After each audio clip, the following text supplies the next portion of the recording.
Hey everyone, welcome back to my channel. Tonight is an update video on everything that we found out recently and everything that we have been discussing between ourselves, Ronnie and I, and we're going to hint at some of our future plans. So let's get into it. First, I want to say that we did get letters in response to applications that we did in fact fill out um, for the Carbon County Housing as well as the Housing Authority of Luzerne. And here's what we found out. So for the Carbon County Housing, for the elderly disabled high-rise, there is a six month to maybe 8 month waiting list. For family unit, it's anywhere from 6 months to a year, a little longer in a year.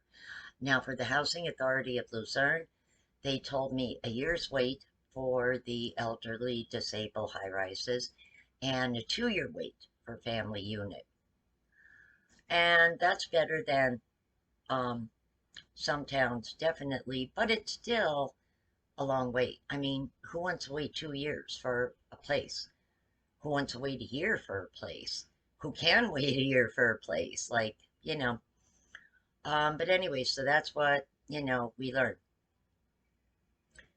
I have a hearing coming up August 10th, back in Hazelton with Alex, the person who bought our old building, and that is to get my security deposit in full because he sent me a check for $280 back in beginning of May with no explanation of what was deducted or why.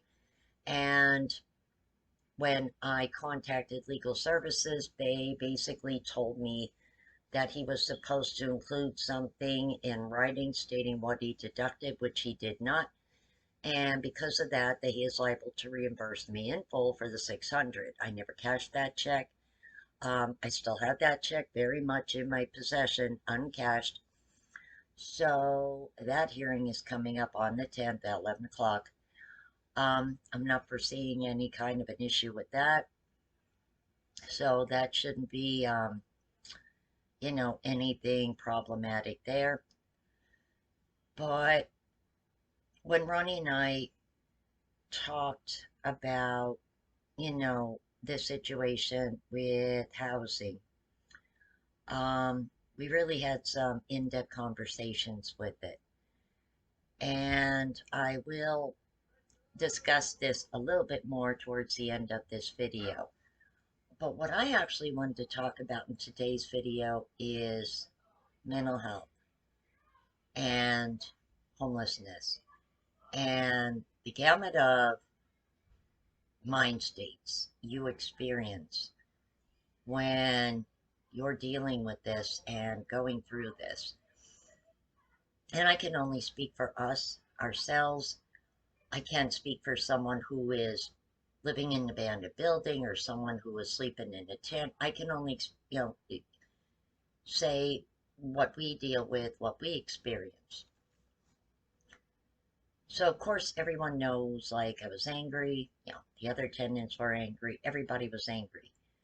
And I mean, I think rightly so, because everyone's life changed in like the blink of an eye, and everyone's life got uprooted. And then when we all started realizing really how the housing climate changed out there while we were in here, everything changed. Um, we all lived there for like roughly 3.5 years. Yeah, it would be 3 years this August that we had all lived there, actually almost 4 years.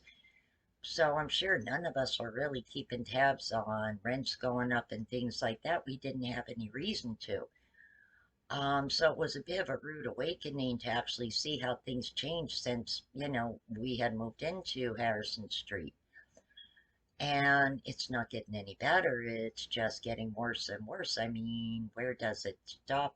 I don't know. So then, like I guess you could say we had optimism. when we were out at Red Roof, it's like, okay, we could do this, we could find a place. And no, we were finding out it was not as easy as it had been in the past. And when that reality, sinks in, like, yeah, this is a totally different climate, guys. Like, no. There are people who will determine your rental worthiness based on your credit score, and you could have $10,000 cash. They don't care. We're dealing with a whole new breed of landlord and people, and it's just not quite the same as it used to be. Let's be honest, money used to talk. And that's how I got many of my apartments, having a wallet full of money. First come, first served. Who got the money, got it, boom. That's how it used to roll, but not anymore. Those days are over. So I tried to be optimistic. We have tried to be positive, but reality is setting in that this is a long shot.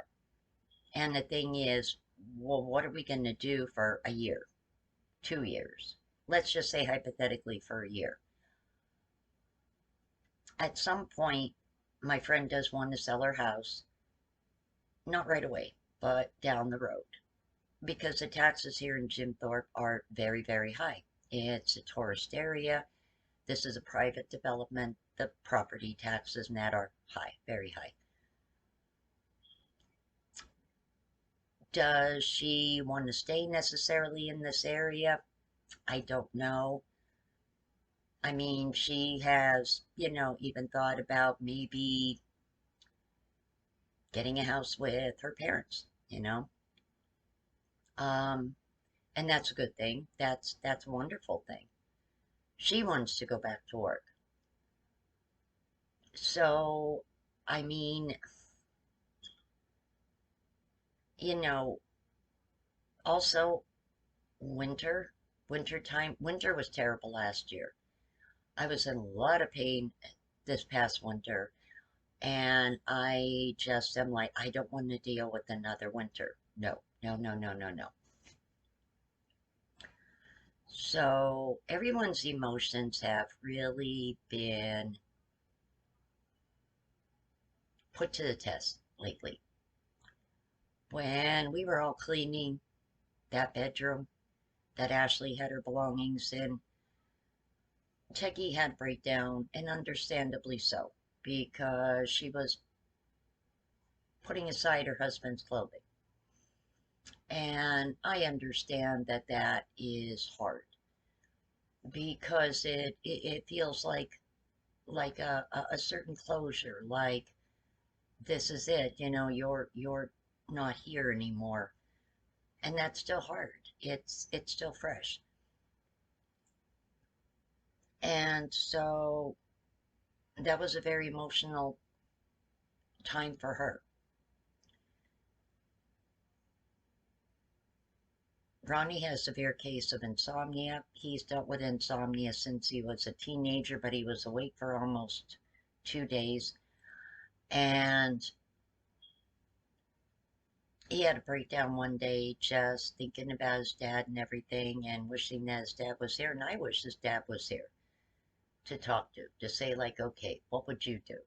If you were in this situation, what would you do? Where would you go? What would you do? What would be your next step? What would you plan? Because he always had good advice. And he was always there for us, even, years after we were no longer in a relationship. So to not have that man to fall back on, even just to talk to, is hard. And my poor mom, was in no state to really know everything that was going on, so she never knew what was going on with us. Um, it's hard. My oldest son hasn't talked to me since since he brought my mom's ashes to Harrison Street. He hasn't called me. He doesn't check on us. He doesn't. I only talk to my granddaughter. And it's a shame, but that is the way it is. you know, my son Bobby and us, we aren't talking to him. He's not talking to us, like, whatever. Um, so, the reality hit us that if it hadn't been for Megan and Techie, we really would have been screwed. And really, our only other option after the hotel would have been tent. Really, seriously, what other option was there for us? We couldn't go into shelters because of our cats. So, yeah, really, ironically, that would have been our only option. And not good in Pennsylvania come, late fall. Um, if this winter is going to be even a quarter as bad as last winter, I wouldn't want to be outdoors in it, most certainly, and I wouldn't want my pets outdoors in it either. So, Ronnie was very emotional. I was really emotional. He was angry at himself. He feels like at 30 that he hadn't accomplished anything or done anything that he should have done by 30. And I felt like, you know, that's some sort of general guideline thing, but to be quite honest, I could look at myself and say, okay, well, what did I accomplish? Um, in my 20s and 30s, I was raising a family, but I hadn't finished college, and I didn't really do anything until my mid 40s when I started doing the candles. I also had a dog treat business going for a little bit. Um, and I was selling jewelry on Etsy. So I had a couple of things going all at the same time. But I didn't do that when I was younger in life. I kind of did that and sort of like fell into that in my 40s, about 7, 8 years ago. So, yeah, the general guidelines are just that, like general guidelines. And the way the world is today, there's a lot of, millennials who are not going to own their own house at 30, are not going to have a college degree, and are going to still be living at home with their family. So those old guidelines of, oh, well, you should have a car and you should have a business or you should have a good job and you should own your own home by the time you're 30. Yeah, a lot of that just isn't going to apply anymore because the world has changed and changed really, really drastically. So, what have we been, deciding? I am grateful that we had friends that helped us. I am grateful that we weren't, sleeping outdoors. I am grateful that, we had help, whereas many people out there don't. And if, that in and of itself still messes with one's mind and everything, I can only imagine what people in other living situations experience. It's just it's a situation that is going to mess with a person's mind sooner or later, no matter how positive you try to be, how upbeat you try to be. There comes a point and a day where you're just not. And you realize, okay, this isn't going to change unless I do this, this, or this. Well, what do I decide to do? So we never ruled out giving it another try to go down south. And we haven't talked about it or anything. And the reason is that Megan had to stay in PA, but Megan is moving back to South Carolina permanently the end of August. And said that, if we were still interested, hey, everything is still empty. Um, so roughly we would have about 35 days to plan everything out, give or take. Now, in theory, anytime after August 10th, essentially, well, I guess I should say once I get that 600 from Alex, in theory, we could technically, I guess you could say, leave anytime after that. But this time around, we're going about approaching this a totally different way and with more planning and step by step by step. So there is nothing unexpected going to leap up and be like, oh, we did not think about that. Because I'm going to sit with pen and paper and every single little darn thing that could possibly, pop up or arise, um, try to have a backup plan for. Because in hindsight, maybe we didn't do the best planning with everything. And, um, it is what it is. So basically, I have quotes coming from like 5 different moving companies, basically, to do a comparison of which would be, the most economical. But then also, too, um, sometimes there are people who have, maybe like a trailer or something of their own that do things like that sometimes for money, and it costs you a fraction to go that route as compared to actually going through, using a company's truck and going, from one state to another and everything. There's different options out there to look into, and that is pretty much this time around just going to look at everything and just get estimates for everything. Now, of course, the big issue is gas because gas prices have been steadily climbing. Part of the problem we had months ago was the fact that I expected to have the extra $600, which I did not. And because of that, um, that essentially was going to be gas money to get from point A to point B. So now that really is more imperative than, ever that, I go to that hearing.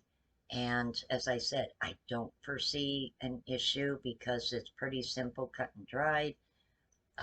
Basically, the guy has to tell the magistrate what he deducted and why, and find out that he was supposed to put it in writing. I don't know, maybe if it was a absence of thinking, or maybe it's different in Massachusetts. I don't know. But the bottom line is there is a procedure to returning someone their security deposit, and he didn't do it the proper way. So, in closing, guys, as I said, this time around, we are taking our time planning things and really researching everything.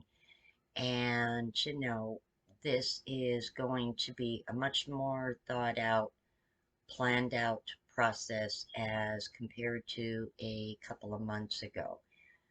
But I did just want to give everyone that update because I'm sure some of you guys are wondering. Um, and yeah, like I said, the waiting lists in and of themselves, are not bad compared to like some states. It's 5 years, 7 years plus, but it is still a wait. And it's a wait that people cannot always, just wait for. So, you do need to have another plan or a backup or, another option available to you. Well, what else can I do? Because, yeah, that's just a little bit too far off and too far out there. So I hope this does answer, maybe someone's questions about what might be going on right now. And I just want to say, hey guys, if you like this video, please give it a big thumbs up. And if you haven't already, hit that subscribe button. Don't forget to hit that bell. Don't forget to hit that bell so you're notified every time I do upload a new video. Also, so many subs have asked me about doing cooking videos, and I want to say that I have a couple of ideas I do want to work on. I have prepared a list, and when I do go shopping, I will definitely let you guys know when I will be working on a cooking video. I will probably do them early in the day so that they are uploaded earlier in the day and so we could actually enjoy them for dinner. So they are coming. We just haven't gone grocery shopping yet, but I do have a few ideas and I think that you guys might actually enjoy some of them. They're one-pan meals, um, pretty easy. Directions are pretty simple. And I seen a few videos on Facebook, different one-pan meals, and I thought, ooh, I want to try that. I want to try that. I want to try that. So I'm going to give them a whirl and we see how they turn out. Take care, guys. See you on my next one. Bye.